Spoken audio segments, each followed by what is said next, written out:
जों मैया जोंनि थान्दै मेलखौ जोङो मैया खालामबाय आरो बेजों लोगोसेनो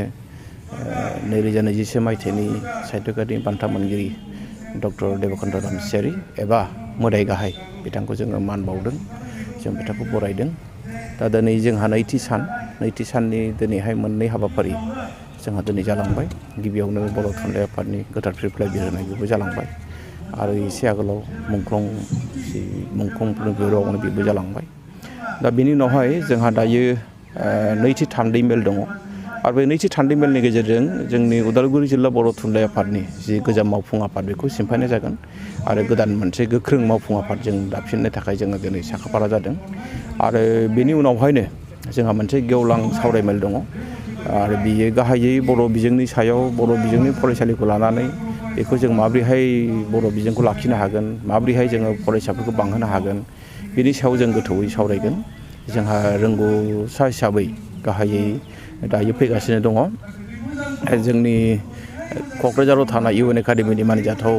बिथोनगिरि बिथां कृष्ण गपाल बसुमतारी बिथां थागोन आरो बिथांजों लोगोसे जोंहा थागोन दुलाराय बर' फरायसा आफादनि मानिजाथाव आफादगिरि मुस्रि दिपेन बर' बिथां थागोन दा बिथांमोननि गेजेरजों जोङो रायजो राजानो मोनसे मेसेज होगोन बे जथुम्मानि गेजेरजों आरो दिनै जों मोनसे बाथ्राखौ साबायखर बावनांगोन जोंनि उदालगुरि जिल्लानि जिल्ला बेंगिरि डक्टर पि उदय प्रबिन बिथाङा जोंनो बे जथुम्माखौ खुंनो थाखाय जोंनो बिथाङा गनायथि होदों बे जोबोद माने जोंनि थाखाय कभिडनि दिनावबो बिथाङानो जोंखौ खुंनो होदों बे जों बिथांखौ साबायखर बावथारनांगोन जोंनि कलेजनि जोंनि गोरायुं डक्टर लुक दैमारि सार बिथांमोननि जि मदद आरो थुलुंगा बे जोंनि थाखाय जोबोद माने गोसोआव लाखिथावना जोंनि बिटिसिनि मानिजाथाव गाहाय चिफ मुस्रि प्रमद बर' सार बिथाङा जोंखौ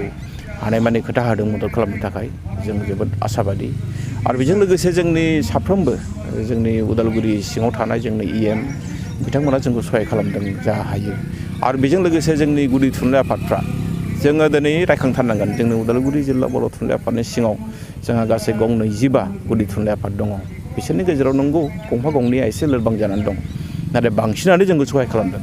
आरो बिथांमोननि जि थान्दै सफैनानै जोंखौ जेरैबायदि गोसोआव थुलुंगा होदों जों सानो जे बर' थुनलाइ आफादखौ जोङो आगोलनिफ्राय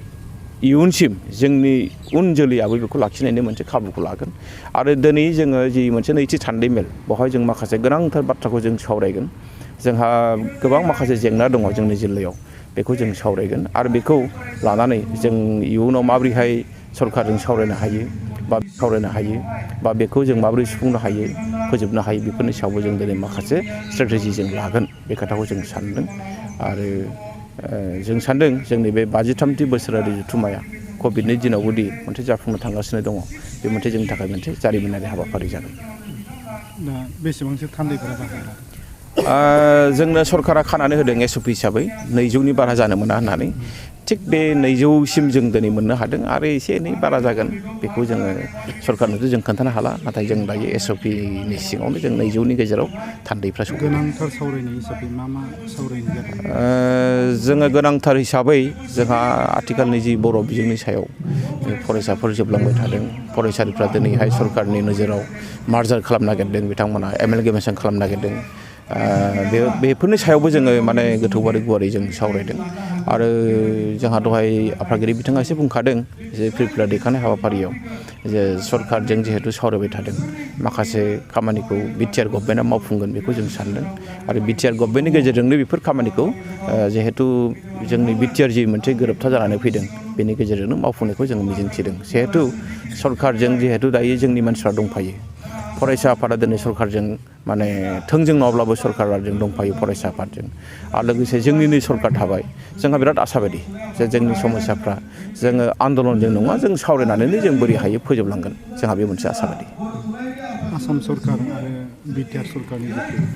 बर' थुनलाइ आफाद बा बर' बिजों जौगानायनि जिथु हाबाफारि बेफोरनि सायाव माबाफोर बुंनो जों नोजोर होदों जों मोनसे बाथ्राखौ एसे नुदों जे आसाम सरकारजों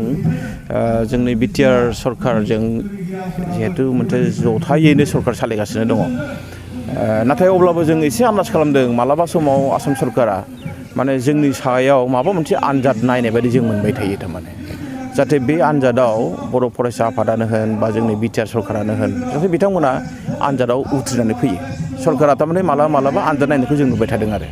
आरो बे आनजादा मा नायदों रायजोफ्रा मिथिखायो बेखायनो जों सानो जे जोंनि सरकारनि जि आनजाद नायनाय बे आनजाद नायनायखौ